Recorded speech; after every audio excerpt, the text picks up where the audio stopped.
高雄的寿山动物园哦，嘛是台湾高山仔的生态地。山区的高山仔常常拢会走去动物园内底并粪扫桶找食的，所以动物园哦是真困扰。最近动物园对国外定一批讲，会当阻挡禽并粪扫桶的粪扫哦，所以嘛发现讲高山仔开始拍袂开，效果开始袂歹。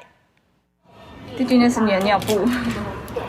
并将手摕到物件，比尔阁有一顶台湾狗咧看，一帮物仔就甲食物抢过来。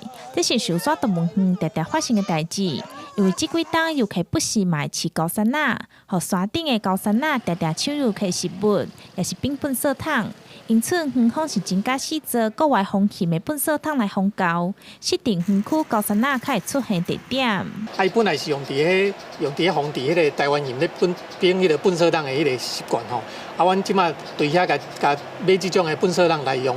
啊，阮发现讲，台湾狗吼咧用这个粪扫桶的时候，因为迄个口仔吼有一个较重的门吼，啊，所以较歹开，啊，就较袂去并内底的粪扫。这样开。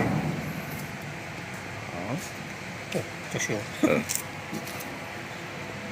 这只风格的粪扫桶外形亲像旧衫回收桶同款，粪扫桶阁是钢铁材质，较歹拍开，而且拍开了后，阁有一个房仔。高山仔无法度看到内底物件，伊就歹找食物。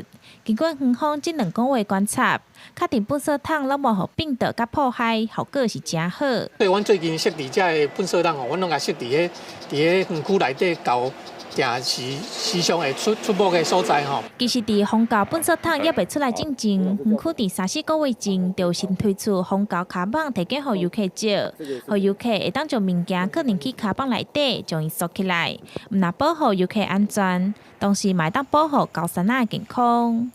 记者钟义辉、邱兆勇高雄报道。